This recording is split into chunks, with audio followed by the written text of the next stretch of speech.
ಅಭಿ,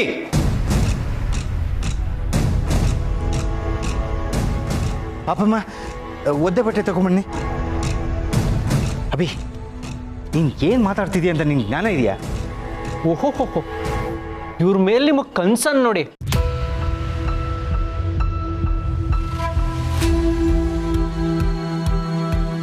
ನಿನ್ನೆ ಮೊನ್ನೆ ಬಂದಿರೋ ಇವ್ರ ಮೇಲಿರೋ ಕನ್ಸನ್ನು ಹುಟ್ಟದಾಗಿಂದ ಜೊತೆಲಿರೋ ನನ್ನ ಮೇಲೆ ಇದ್ದಿದ್ರೆ ಏನೋ ಆಗಿರೋದು.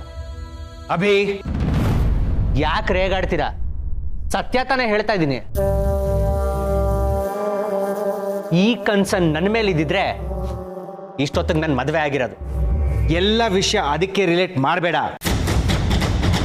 ನೋಡು, ಮನಸ್ಸಿಗೆ ಎಷ್ಟೇ ನೋವಾಗಿದ್ರು ಮತ್ತೊಬ್ಬರಿಗೆ ಹಿಂಸೆ ಕೊಡುವ ಮಟ್ಟಿಗೆ ರಿಯಾಕ್ಟ್ ಮಾಡಬಾರ್ದು.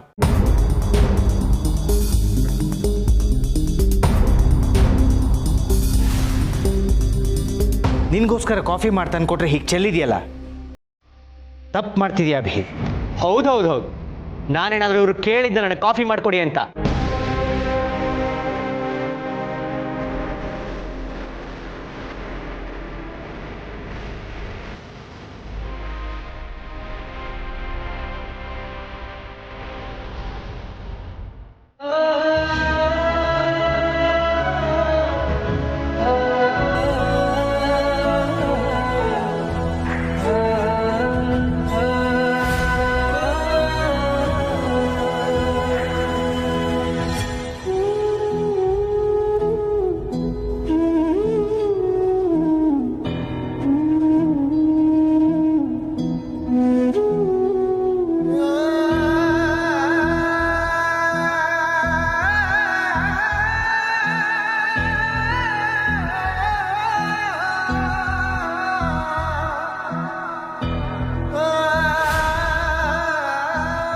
ನೀನು ಕೇಳದೆ ಇದ್ರು ಇವ್ರು ತಂದು ಕೊಟ್ಟಿದ್ದು ನಿನ್ನ ಮೇಲಿನ ಕಾಳಜಿಗೆ.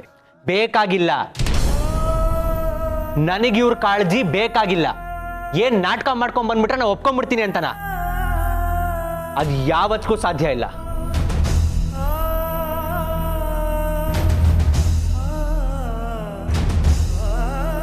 ನಾನಾಗ್ಲಿ ಮನೇಲಿರೋ ಬೇರೆಯವ್ರಾಗ್ಲಿ ಇವರು ಒಪ್ಕೊಳಕ್ ಸಾಧ್ಯನೇ ಇಲ್ಲ. ಸಾಕು ಸಾಕಭಿ.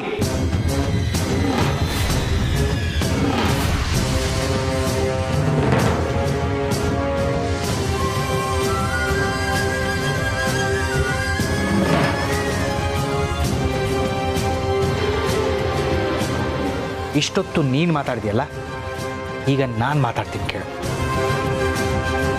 ಇದು ನಿನಗೆ ಮಾತ್ರ ಅಲ್ಲ, ಈ ಮನೇಲಿರೋ ಎಲ್ರಿಗೂ ಹೇಳ್ತೀನಿ, ಸರಿಯಾಗಿ ಕೇಳಿಸ್ಕೊಳ್ಳಿ.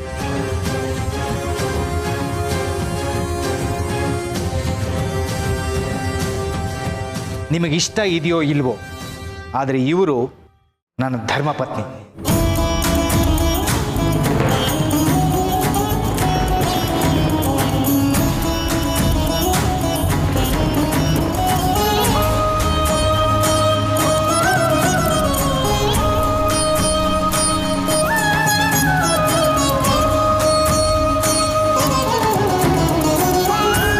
ಈ ಮನೆ ಸದಸ್ಯೆ ಅಂತ ಅವ್ರನ್ನ ನೀವು ಮನಸ್ಫೂರ್ತಿಯಾಗಿ ನೀವೆಲ್ಲ ಒಪ್ಕೊಳ್ತಿರೋ ಇಲ್ವೋ ಅಂತ ನನಗೆ ಗೊತ್ತಿಲ್ಲ.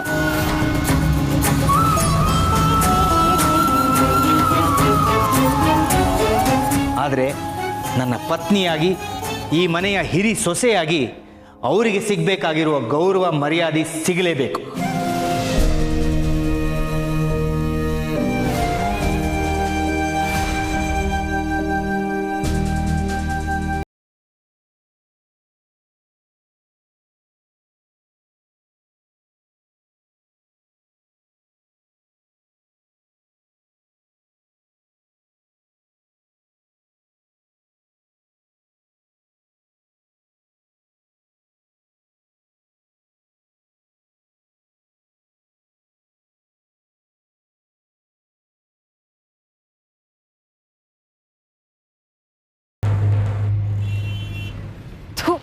ಏನ್ ಕರ್ಮನೋ ಏನೋ, ಅಣ್ಣಂಗ್ ಹೋಗಿ ರಾಖಿ ಕಟ್ಟಿದಿದ್ರೆ ಒಂದ್ ಒಳ್ಳೆ ಗಿಫ್ಟೋ ಇಲ್ಲ ಒಂದಿಷ್ಟು ದುಡ್ಡಾರು ಕೊಟ್ಟಿರ್ತಿದ್ದ.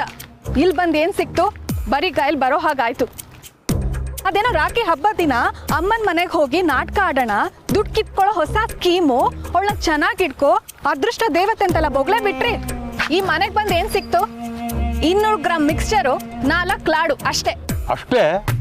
ಅದಕ್ಕೆ ಹೇಳೋದು ನಿನ್ನ ವಯಸ್ಸಿನ ಹೆಣ್ಮಕ್ಳಿಗೆ ಬುದ್ಧಿ ಕಮ್ಮಿ, ಆತರ ಜಾಸ್ತಿ ಅಂತ. ಅವ್ರು ಕೊಟ್ಟಿರೋ ಮಿಕ್ಸ್ಚರ್ನ ಸಣ್ಣ ಸಣ್ಣ ಪ್ಯಾಕೆಟ್ ಮಾಡಿ ಅಂಗಡಿಲಿಟ್ಟು ಮಾರ್ಬಿಡೋಣ, ಏನಂತೀಯ?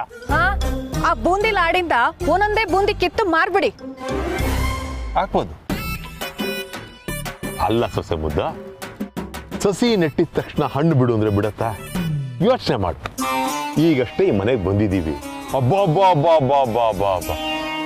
ಆ ಮನೆ, ಆ ಶ್ರೀಮಂತಿಕೆ, ಆ ವೈಭವ, ಈಗಷ್ಟೇ ಒಂದು ಸಸಿ ನೆಟ್ಟಿದ್ದೀವಿ. ಅವಾಗ ಬರೋಣ, ನೀರು ಹಾಕೋಣ, ಗೊಬ್ಬರ ಹಾಕೋಣ. ಒಂದಲ್ಲ ಒಂದಿನ ರಸವತ್ತಾದ ಹಣ್ಣು ಬಿಡೋದು ಗ್ಯಾರಂಟಿ. ತಾವು ಕನ್ನಡದಲ್ಲಿ ಮಾತಾಡಿದ್ರೆ ಅಲ್ಪ ಸ್ವಲ್ಪನಾದ್ರೂ ಅರ್ಥ ಆಗತ್ತೆ. ಏನ್ ದಡ್ಡಿನ ಮದ್ವೆ ಆದ್ನೋ ನನ್ನ ಮಗ. ಹೌದು, ನಾ ದಡ್ಡಿ ಆಗಿದ್ದಕ್ಕೆ ನಿಮ್ ಮಗನ್ ಮದ್ವೆ ಅದೆ. ಇಲ್ಲ ಅಂದಿದ್ರೆ ಬೇರೆ ಯಾರನ್ನಾರು ಮದ್ವೆ ಆಗಿರ್ತಿದ್ದೆ. ಮಾತ್ ಬದಲಾಯಿಸ್ಬೇಡ ನೀನು.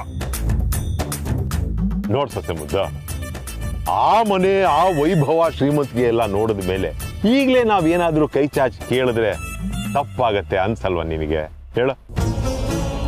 ಈ ಜುಗ್ಗ ಜಗನ್ನಾಥನ ಲೆಕ್ಕಾಚಾರನೇ ಬೇರೆ ಸೊಸೆ ಮುದ್ದು. ಆಗಿರುವಾಗ ಆ ಮನೆ ಬಾಗಿಲು ನಮಗೆ ಪರ್ಮನೆಂಟ್ ಆಗಿ ಮುಚ್ಚೋ ಹಾಗಾಗೋದು ಬೇಡ ಅಂತ ಹಾಗೆ ಬಂದ್ಬಿಟ್ಟೆ. ಲೆಕ್ಕಾಚಾರ ಇಲ್ಲದೆ ಈ ಜುಗ್ಗ ಜಗನ್ನಾಥ ಯಾವ ಕೆಲಸ ಮಾಡಿದಾನೆ ಹೇಳು? ಹೋಗ್ತಾ ಹೋಗ್ತಾ ನಿನಗೆ ಎಲ್ಲ ಗೊತ್ತಾಗತ್ತೆ. ಲೆಕ್ಕಾಚಾರ ಅಂತೆ ದರಿದ್ರ. ಇಲ್ಲೊಂದು ಆಟೋನು ಸಿಗಲ್ಲ. ಆಟೋನಾ? ಯಾಕಮ್ಮ? ಹಾ, ಗುಡ್ಸಿ ರಂಗೋಲಿ ಹಾಕಕ್ಕೆ 4 ಕಿಲೋಮೀಟರ್ ಇದೆ. ಏನ್ ಮನೆಗ್ ನಡ್ಕೊಂಡು ಹೋಗ್ಬೇಕಾ? 4 ಕಿಲೋಮೀಟ್ರು ನಡ್ಕೊಂಡು ಹೋದ್ರೆ ಆರೋಗ್ಯಕ್ಕೆ ಒಳ್ಳೇದು. ಬಾ, ಹಂಗೆ ಮಾತಾಡ್ಕೊಂಡು ನಡ್ಕೊಂಡು ಹೋಗೋಣ. ಅಯ್ಯ ಬಾ ಸೊಸೆ ಮುದ್ದ.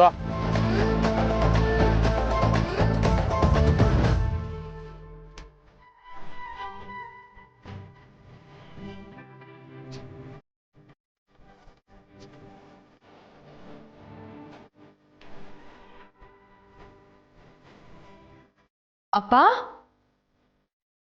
ತಾತ, ಎಲ್ಲೋದ್ರಿ ಇವರು? ಬಾಗ್ಲ ಬೇರೆ ಓಪನ್ ಇದೆಯಲ್ಲ. ಟಚ್ ಮಾಡು ಕಾಲ್ ಬೆರಳನ್ನ.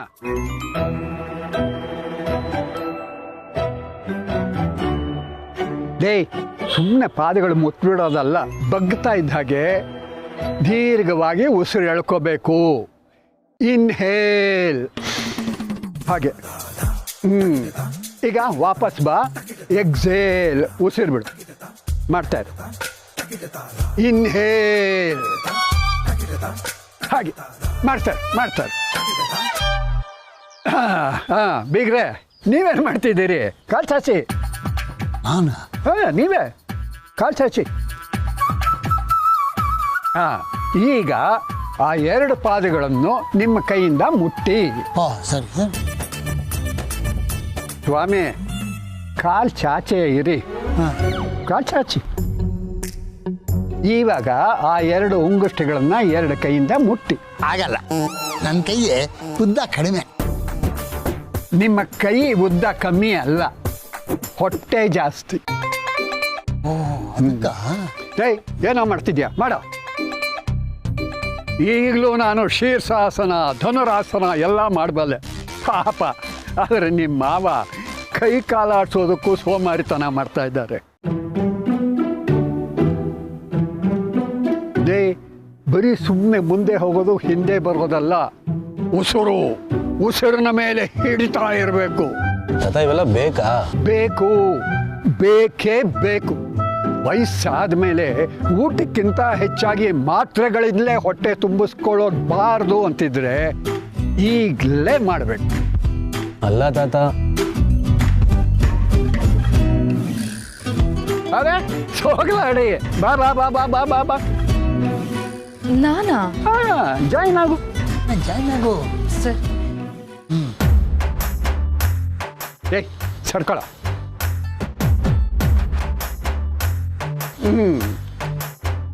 ಈಗ ನಿಮ್ಮೆಲ್ರಿಗೂ ಪ್ರಾಣಾಯಾಮ ಹೇಳ್ಕೊಡ್ತೀನಿ. ತಾತ, ನನ್ನ ಕೈಲೆಲ್ಲ ಆಗಲ್ಲ. ಯಾಕಾಗೋಲ್ಲ ಅಂತ ನಾನು ನೋಡ್ತೀನಿ. ಬಿಗ್ರೆ, ನೀವು ರೆಡಿನಾ? ನಾನಾ? ರೆಡಿನಾ? ಯಾಕೆ ಎಲ್ಲರೂ ಹೋಗ್ತಾ ಇದ್ದೀವಾ?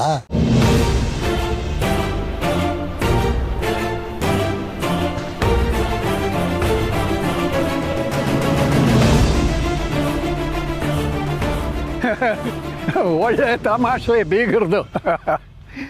ಸೋಗ್ಲಾಡಿ, ಇತ್ತೀಚೆಗೆ ನಿಮ್ಮಪ್ಪ ತುಂಬಾ ತಮಾಷೆ ಮಾಡೋದು ಕಲ್ತು ಬಿಟ್ಟಿದ್ದಾರೆ.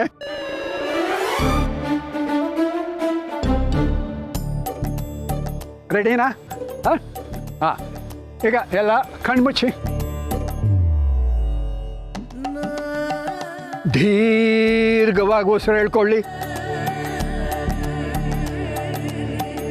ನಿಧಾನವಾಗಿ ಬಿಡಿ. ಬೇರೆ ಏನೋ ಯೋಚನೆ ಮಾಡಬಾರ್ದು. ಮನಸ್ಸನ್ನ ಶಾಂತವಾಗಿ ಇಟ್ಕೊಳ್ಳಿ. ದಂಡಪಿಂಡ ಮಧ್ಯೆ ಕಣ್ಬಿಡೋ ಹಾಗಿಲ್ಲ ಕಣೋ, ಫೋಕಸ್ಡ್ ಆಗಿರಬೇಕು. Inhale, exhale. ಮಧ್ಯೆ ಯಾರನ್ನೂ ನೆನೆಸ್ಕೊಳ್ಳೇಬಾರ್ದು. ಅದರಲ್ಲೂ ನಿಮಗೆ ಯಾರ ಮೇಲಾದ್ರು ಕೋಪ ಇದ್ರಂತೂ ಅವ್ರನ್ನ ನೆನೆಸ್ಕೊಳ್ಳೇಬಾರ್ದು. ಹೋಗ್ಲಾಡಿ, ನೀನು ಅಷ್ಟೇ. ಅದ್ಯಾರೋ ಮ್ಯಾಗಿ ಇಷ್ಟಪಡೋ ಫ್ರೆಂಡ್ ಇದ್ದಾನೆ ಅಂತಂದ್ಯಲ್ಲ, ಅವನನ್ನಂತೂ ನೆನೆಸ್ಕೊಳ್ಳೇಬಾರ್ದು. ಅದರಲ್ಲೂ ಅವ್ರ ಜೊತೆ ಕಳೆದಿರೋ ಕ್ಷಣಗಳನ್ನಂತೂ ನೆನೆಸ್ಕೊಳ್ಳೇಬಾರ್ದು. ಬಸು, ನಾನು ಶ್ರೀಮನ್ ನಾರಾಯಣ, ನಿನ್ನ ಮಹಾಲಕ್ಷ್ಮಿ. ಏನು ಕಾಲು ಒತ್ತಿಸ್ಕೊಳ್ಳೋ ಕಾರ್ಯಕ್ರಮನಾ?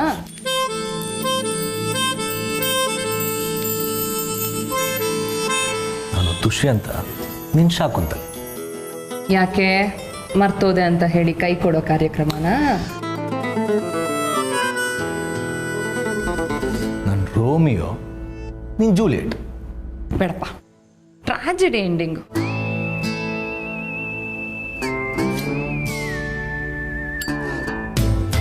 ನಾನು ರಾಮ, ನೀನು ಸೀತೆ. ಯಾಕೆ ವನವಾಸಕ್ಕೆ ಕಳಿಸೋ ಸ್ಕೀಮಾ? ನಾನು ಶ್ರೀಕೃಷ್ಣ ಪರಮಾತ್ಮ, ನೀನು ರಾಧೆ. ಬಾಬಾ, ಈಗೆಲ್ಲ ಆಸೆ ಇದೆಯಾ?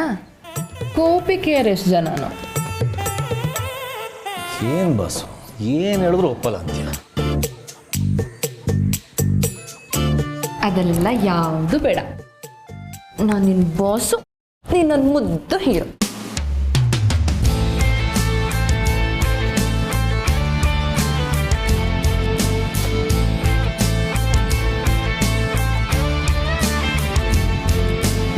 ನಮ್ಮ ಬಾಸ್ಗೆ ಕೊಬ್ಬು ಜಾಸ್ತಿ ಅಂತೆ.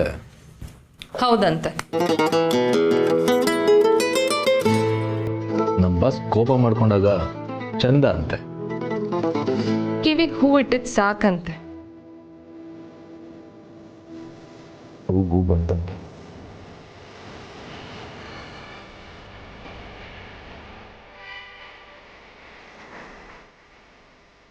ನೀರೋ ಗೋಲ್ಡ್ ಅಂತೆ. ತರ್ಲೆ.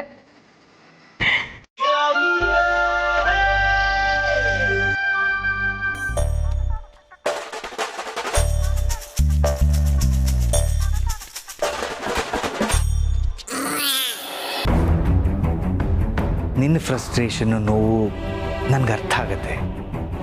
ಅದನ್ನು ಸಾಲ್ವ್ ಮಾಡೋದಕ್ಕೆ ಏನು ಮಾಡಬೇಕೋ ನಾನು ಅದನ್ನು ಮಾಡೋದಕ್ಕೆ ಪ್ರಯತ್ನ ಪಡ್ತಿದ್ದೀನಿ. ಆದರೆ ನೀನು ಅಂದ್ಕೊಂಡಿದ್ದು ಆಗ್ತಿಲ್ಲ ಅಂತ ಆ ಕೋಪನ ಇವ್ರ ಮೇಲೆ ತೋರ್ಸೋಕೆ ಪ್ರಯತ್ನ ಪಟ್ಟರೆ ನಾನು ಸುಮ್ಮನಿರೋದಿಲ್ಲ.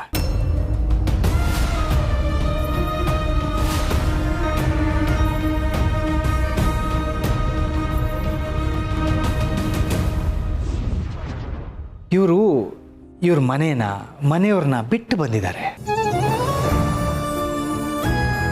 ಇವ್ರ ಶಕ್ತಿ ಮೀರಿ ಈ ಮನೆಯವ್ರ ಜೊತೆ ಹೊಂದ್ಕೊಳ್ಳೋದಕ್ಕೆ ಪ್ರಯತ್ನ ಪಡ್ತಿದ್ದಾರೆ.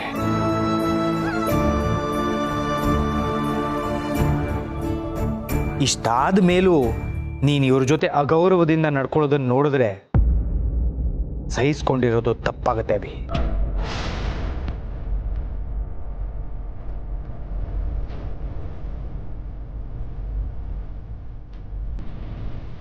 ನಿನಗೆ ಅರ್ಥ ಆಯ್ತು ಅನ್ಕೋತೀನಿ.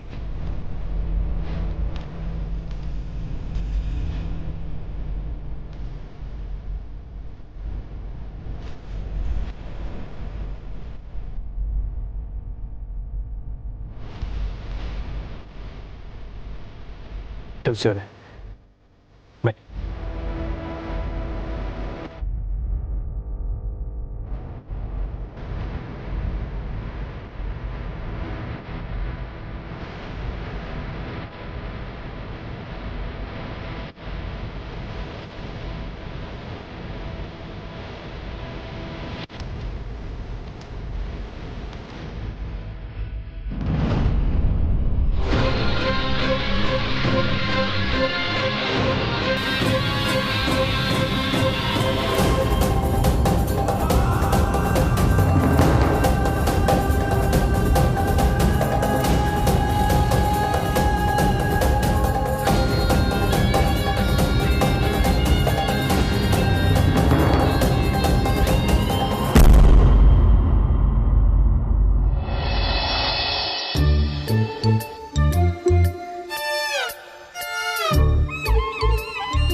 ಕನ್ಸ್ಕೊಂಡಿದ್ದು ಸಾಕು.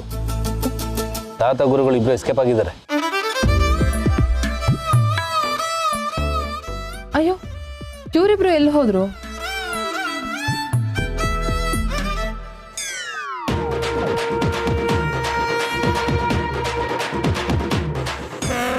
ನನಗೆ ಡೌಟ್ ಇತ್ತು, ಇವರಿಬ್ರು ಏನೋ ಪ್ಲಾನ್ ಮಾಡಿನೇ ಇದೆಲ್ಲ ಮಾಡ್ತಿದ್ದಾರೆ ಅಂತ. ಅಷ್ಟು ಡೌಟ್ ಇರೋನು ಯಾಕೆ ಬರ್ಬೇಕಿತ್ತು? ಸಾಲದಕ್ಕೆ ಪ್ರಾಣಾಯಾಮ ಮಾಡಿ ಕನ್ಸ್ಕೊಂಡಿದ್ ಬೇರೆ. ಹೌದೌದು, ಕನ್ಸ್ಕೊಂಡಿದ್ಯಾರು ಅಂತ ನಂಗೆ ಗೊತ್ತು. ನೀನು ನಗ್ತಾ ಇದ್ದೀನಿ, ನಾನು ನೋಡಿಲ್ವಾ? ಏನು ನಿನ್ನ ನೆನ್ಸ್ಕೊಂಡು ನಗ್ತಾ ಇದ್ದೆ ಅಂತ ಅನ್ಕೊಂಡ್ಯಾ? ಅಡುಗೆ ಮನೆಯಲ್ಲಿ ರಾಶಿ ಕೆಲಸ ಇದೆ, ನಾನು ಹೋಗ್ತೀನಿ. ತಾವು ಬೇಕಿದ್ರೆ ಪ್ರಾಣಾಯಾಮ ಕಂಟಿನ್ಯೂ ಮಾಡ್ಬೋದು. ನನಗೂ ಕೆಲಸ ಇದೆ.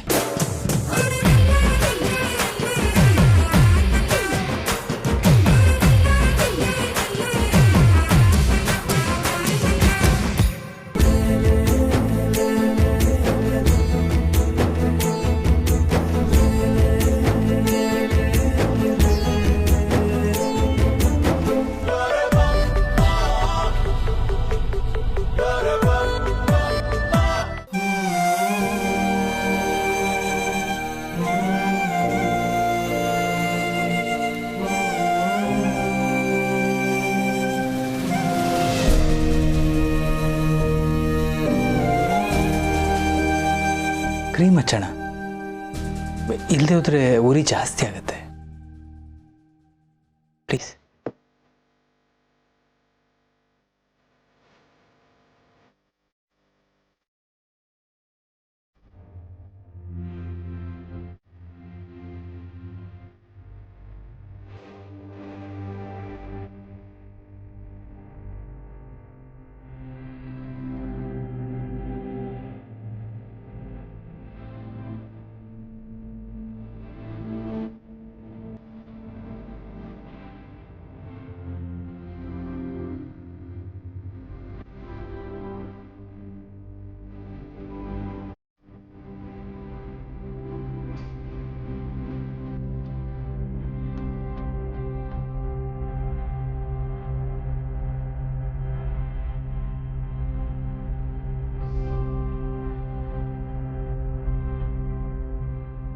ಕ್ಷಮಿಸಿ ತುಳಸಿ ಅವರೇ, ನೀವು ಈ ಮನೆಗೆ ಹೊಂದ್ಕೊಳ್ಳೋದಕ್ಕೆ ತುಂಬ ಪ್ರಯತ್ನ ಪಡ್ತಾ ಇದ್ದೀರಾ. ಆದರೆ ಈ ಮನೆಯವರು ನಿಮ್ಮನ್ನು ಅರ್ಥ ಮಾಡ್ಕೊಳ್ಳೋದಕ್ಕೆ ಇನ್ನೂ ತುಂಬ ಟೈಮ್ ಬೇಕು ಅನಿಸ್ತಿದೆ. ನೀವು ನಿಮ್ಮ ಮನಸ್ಸಿಗೆ ನೋವು ಮಾಡಿಕೊಂಡು ಇಷ್ಟೆಲ್ಲ ಕಷ್ಟಪಡೋದು ಬೇಡ. ನನ್ನ ಮನಸ್ಸಿಗೆ ಏನು ನೋವಾಗಿಲ್ಲ ಮಾಧವ್ ಅವರೇ. ಕೆಲವು ಸಲ ನಾವು ಅವ್ರ ಪರಿಸ್ಥಿತಿನೂ ಅರ್ಥ ಮಾಡ್ಕೋಬೇಕಲ್ಲ. ಪರಿಸ್ಥಿತಿ ಎಂಥದ್ದೇ ಇರ್ಬೋದು, ಆದರೆ ಮತ್ತೊಬ್ಬರಿಗೆ ನೋವು ಕೊಡೋದು ತಪ್ಪಲ್ವಾ? ಅದು ಅಲ್ಲದೆ ನೀವ್ಯಾವತ್ತೂ ಇನ್ನೊಬ್ಬರ ಮನಸ್ಸಿಗೆ ನೋವು ಕೊಡುವಂಥ ಮಾತಾಡೋದನ್ನು ನಾನು ಕೇಳೇ ಇಲ್ಲ. ಆದರೂ ನಿಮ್ಮನ್ನೇ ಟಾರ್ಗೆಟ್ ಮಾಡಿದ್ರೆ? ಇವತ್ತು ಅಭಿ ಕೋಪ ಮಾಡ್ಕೊಳ್ಳೋದಕ್ಕೂ ಕಾರಣ ಇದೆ. ಸಂಧ್ಯಾ ಮನೆಗೆ ಬಂದಿದ್ಲು. ಸಂಧ್ಯಾನ? ಏನಾದರೂ ಗಲಾಟೆ ಆಯ್ತಾ? ಆ ಥರ ಏನೂ ಇಲ್ಲ. ಆದರೆ ಇದ್ದಕ್ಕಿದ್ದಾಗೆ ಏನಾದರೂ ಹೊಸ್ದಾಗಿ ಕಂಡ್ರೆ ಅವ್ರಿಗೂ ಹೊಂದ್ಕೊಳ್ಳೋದಕ್ಕೆ ಕಷ್ಟ ಆಗುತ್ತಲ್ವಾ?